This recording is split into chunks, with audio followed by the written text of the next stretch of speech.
Yesus mengutus 70 murid.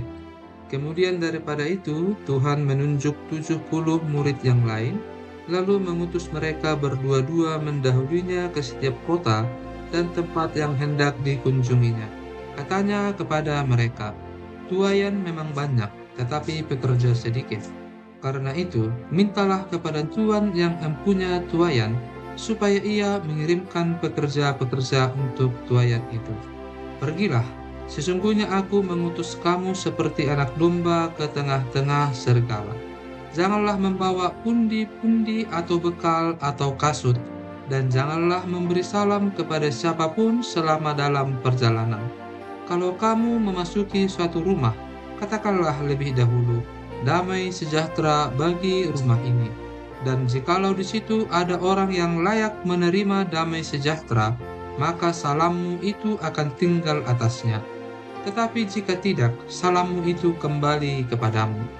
Tinggallah dalam rumah itu, makan dan minumlah apa yang diberikan orang kepadamu, sebab seorang pekerja patut mendapat upahnya.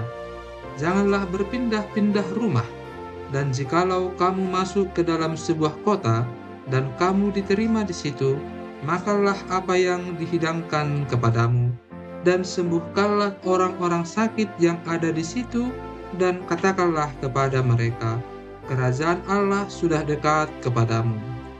Tetapi jikalau kamu masuk ke dalam sebuah kota, dan kamu tidak diterima di situ, pergilah ke jalan-jalan raya kota itu, dan serukanlah, juga debu kotamu yang melekat pada kaki kami, kami kebaskan di depanmu. Tetapi ketahuilah ini, kerajaan Allah sudah dekat. Aku berkata kepadamu, pada hari itu, Sodom akan lebih ringan tanggungannya daripada kota itu. Yesus mengecam beberapa kota. Celakalah engkau Korazim, celakalah engkau Betsaida, karena jika di Tirus dan di Sidon terjadi mujizat-mujizat yang telah terjadi di tengah-tengah kamu, sudah lama mereka bertobat dan berkabung. Akan tetapi pada waktu penghakiman, tanggungan Tirus dan Sidon akan lebih ringan daripada tanggunganmu. Dan engkau Kapernaum, apakah engkau akan dinaikkan sampai ke langit? Tidak, engkau akan diturunkan sampai ke dunia orang mati. Barang siapa mendengarkan kamu, ia mendengarkan aku, dan barang siapa menolak kamu, ia menolak aku. Dan barang siapa menolak aku, ia menolak dia yang mengutus aku. Kembalinya ke-70 murid. Kemudian ke-70 murid itu kembali dengan gembira dan berkata, "Tuhan, juga setan-setan takluk kepada kami demi namamu." Lalu kata Yesus kepada mereka, "Aku melihat iblis jatuh seperti kilat dari langit. Sesungguhnya, aku telah memberikan kuasa kepada kamu untuk menginjak ular dan kalajengking, dan kuasa untuk menahan kekuatan musuh, sehingga tidak ada yang akan membahayakan kamu.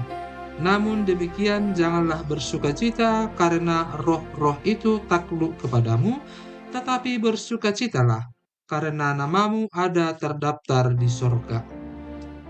Ucapan syukur dan bahagia. Pada waktu itu juga, bergembiralah Yesus dalam Roh Kudus dan berkata, "Aku bersyukur kepadamu Bapa, Tuhan langit dan bumi, karena semuanya itu Engkau sembunyikan bagi orang bijak dan orang pandai, tetapi Engkau nyatakan kepada orang kecil. Ya Bapa, itulah yang berkenan kepadamu. Semua telah diserahkan kepadaku oleh Bapakku, dan tidak ada seorang pun yang tahu siapakah anak selain Bapa, dan siapakah Bapa selain anak, dan orang yang kepadanya anak itu berkenan menyatakan hal itu." Sesudah itu, berpalinglah Yesus kepada murid-muridnya tersendiri dan berkata, "Berbahagialah mata yang melihat apa yang kamu lihat. Karena aku berkata kepada kamu, banyak nabi dan raja ingin melihat apa yang kamu lihat, tetapi tidak melihatnya, dan ingin mendengar apa yang kamu dengar, tetapi tidak mendengarnya. Orang Samaria yang murah hati. Pada satu kali berdirilah seorang ahli Taurat untuk mencoba Yesus, katanya, "Guru, apa yang harus kuperbuat untuk memperoleh hidup yang kekal?"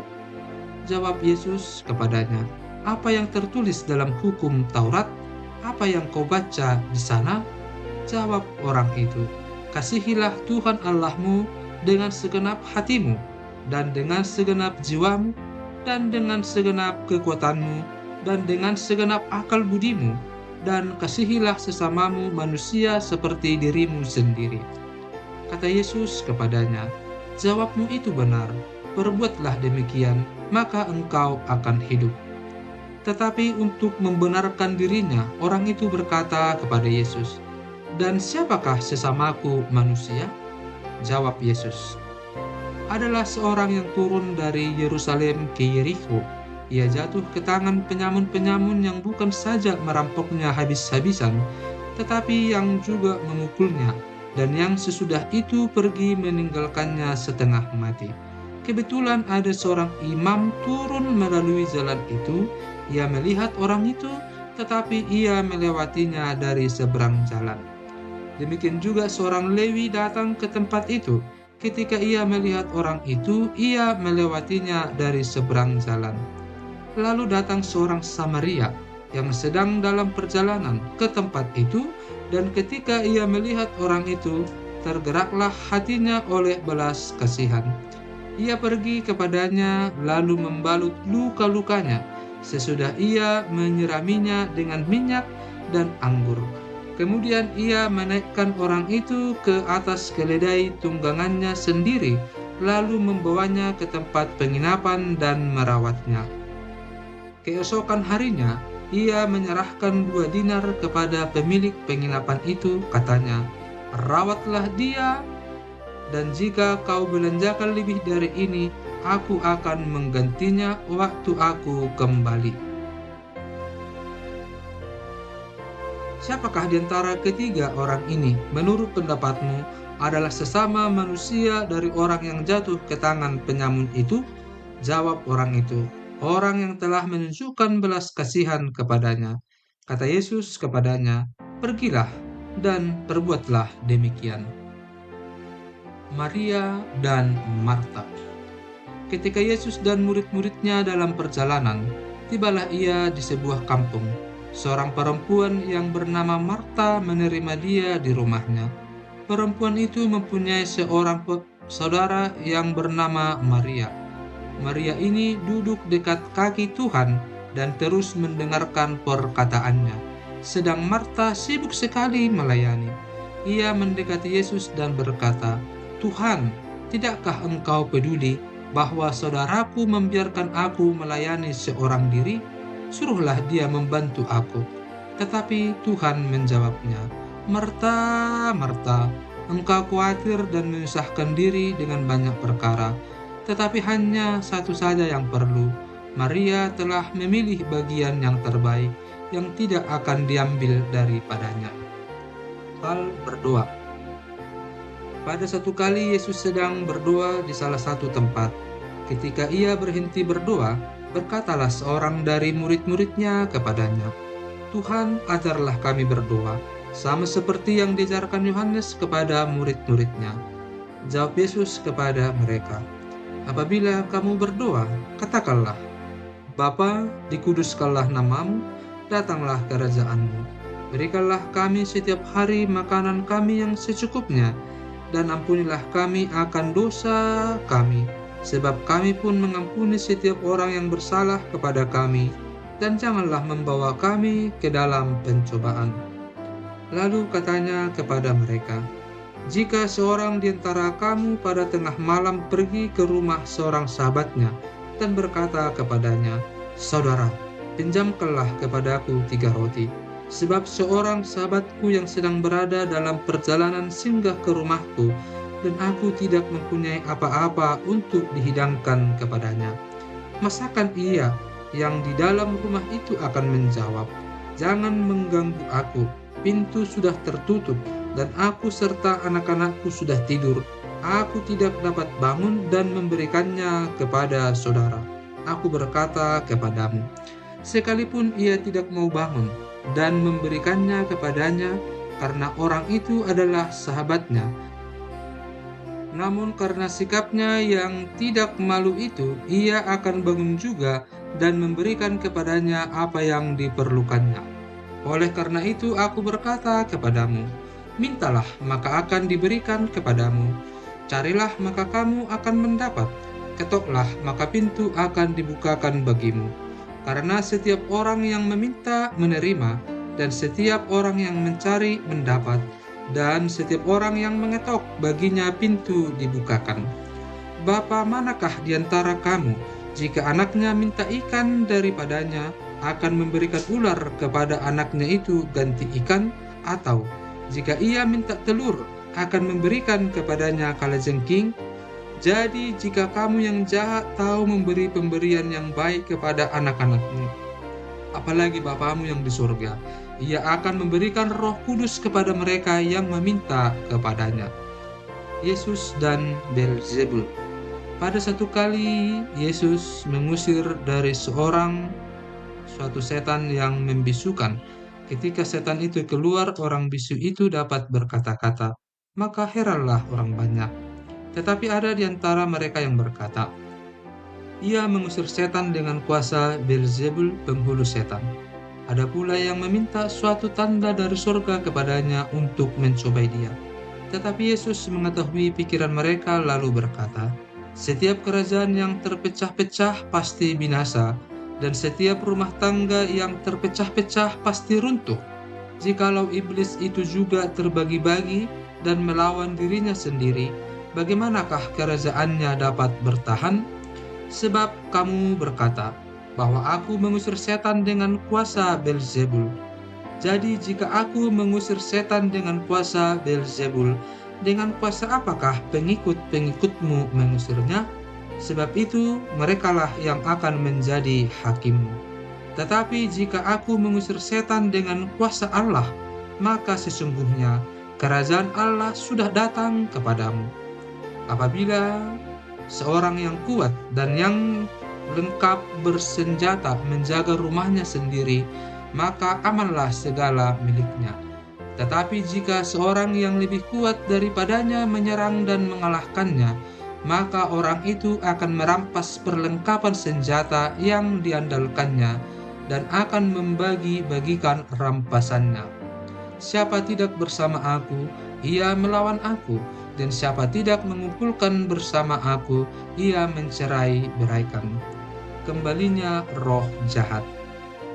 Apabila roh jahat keluar dari manusia, ia pun mengembara ke tempat-tempat yang tandus mencari perhentian, dan karena ia tidak mendapatnya, ia berkata, aku akan kembali ke rumah yang telah kutinggalkan itu. Maka pergilah ia, dan mendapati rumah itu bersih, tersapu, dan rapi teratur. Lalu ia keluar dan mengajak 7 roh lain yang lebih jahat daripadanya, dan mereka masuk dan berdiam di situ. Maka akhirnya keadaan orang itu lebih buruk daripada keadaannya semula. Siapa yang berbahagia? Ketika Yesus masih berbicara, berserulah seorang perempuan dari antara orang banyak dan berkata kepadanya, berbahagialah ibu yang telah mengandung engkau dan susu yang telah menyusui engkau. Tetapi ia berkata, yang berbahagia ialah mereka yang mendengarkan firman Allah dan yang memeliharanya. Tanda Yunus. Ketika orang banyak mengerumuninya, berkatalah Yesus, angkatan ini adalah angkatan yang jahat. Mereka menghendaki suatu tanda, tetapi kepada mereka tidak akan diberikan tanda selain tanda Nabi Yunus. Sebab seperti Yunus menjadi tanda untuk orang-orang Niniwe, demikian pula lah Anak Manusia akan menjadi tanda untuk angkatan ini. Pada waktu penghakiman, Ratu dari Selatan itu akan bangkit bersama orang dari angkatan ini, dan ia akan menghukum mereka. Sebab Ratu ini datang dari ujung bumi untuk mendengarkan hikmat Salomo, dan sesungguhnya yang ada di sini lebih daripada Salomo. Pada waktu penghakiman, orang-orang Niniwe akan bangkit bersama angkatan ini dan mereka akan menghukumnya. Sebab orang-orang Niniwe itu bertobat waktu mereka mendengarkan pemberitaan Yunus, dan sesungguhnya yang ada di sini lebih daripada Yunus. Pelita tubuh. Tidak seorang pun yang menyalakan pelita, lalu meletakkannya di kolong rumah atau di bawah gantang, melainkan di atas kaki dian, supaya semua orang yang masuk dapat melihat cahayanya. Matamu adalah pelita tubuhmu. Jika matamu baik, teranglah seluruh tubuhmu. Tetapi jika matamu jahat, gelaplah tubuhmu. Karena itu, perhatikanlah supaya terang yang ada padamu jangan menjadi kegelapan. Jika seluruh tubuhmu terang dan tidak ada bagian yang gelap, maka seluruhnya akan terang, sama seperti apabila pelita menerangi engkau dengan cahayanya. Yesus mengecam orang-orang Farisi dan ahli-ahli Taurat. Ketika Yesus selesai mengajar, seorang Farisi mengundang dia untuk makan di rumahnya. Maka masuklah ia ke rumah itu lalu duduk makan. Orang Farisi itu melihat hal itu dan ia heran, karena Yesus tidak mencuci tangannya sebelum makan. Tetapi Tuhan berkata kepadanya, "Kamu orang-orang Farisi, kamu membersihkan bagian luar dari cawan dan pinggan, tetapi bagian dalammu penuh rampasan dan kejahatan. Hai orang-orang bodoh, bukankah dia yang menjadikan bagian luar, dia juga yang menjadikan bagian dalam? Akan tetapi, berikanlah isinya sebagai sedekah, dan sesungguhnya semuanya akan menjadi bersih bagimu. Tetapi celakalah kamu, hai orang-orang Farisi, sebab kamu membayar persepuluhan dari selasih, inggu, dan segala jenis sayuran, tetapi kamu mengabaikan keadilan dan kasih Allah. Yang satu harus dilakukan dan yang lain jangan diabaikan. Celakalah kamu, hai orang-orang Farisi, sebab kamu suka duduk di tempat terdepan di rumah ibadat dan suka menerima penghormatan di pasar. Celakalah kamu, sebab kamu sama seperti kubur yang tidak memakai tanda. Orang-orang yang berjalan di atasnya tidak mengetahuinya." Seorang dari antara ahli-ahli Taurat itu menjawab dan berkata kepadanya, "Guru, dengan berkata demikian, engkau menghina kami juga." Tetapi ia menjawab, "Celakalah kamu juga, hai ahli-ahli Taurat, sebab kamu meletakkan beban-beban yang tak terpikul pada orang, tetapi kamu sendiri tidak menyentuh beban itu dengan satu jari pun. Celakalah kamu, sebab kamu membangun makam nabi-nabi, tetapi nenek moyangmu telah membunuh mereka. Dengan demikian kamu mengaku bahwa kamu membenarkan perbuatan-perbuatan nenek moyangmu, sebab mereka telah membunuh nabi-nabi itu dan kamu membangun makamnya. Sebab itu, hikmat Allah berkata, Aku akan mengutus kepada mereka nabi-nabi dan rasul-rasul, dan separuh dari antara nabi-nabi dan rasul-rasul itu akan mereka bunuh dan mereka aniaya, supaya dari angkatan ini dituntut darah semua nabi yang telah tertumpah sejak dunia dijadikan, mulai dari darah Habil sampai kepada darah Zakaria yang telah dibunuh di antara mezbah dan rumah Allah. Bahkan aku berkata kepadamu, semuanya itu akan dituntut dari angkatan ini. Celakalah kamu, hai ahli-ahli Taurat, sebab kamu telah mengambil kunci pengetahuan. Kamu sendiri tidak masuk ke dalam, dan orang yang berusaha untuk masuk ke dalam kamu halang-halangi. Dan setelah Yesus berangkat dari tempat itu, ahli-ahli Taurat dan orang-orang Farisi terus-menerus mengintai dan membanjirinya dengan rupa-rupa soal.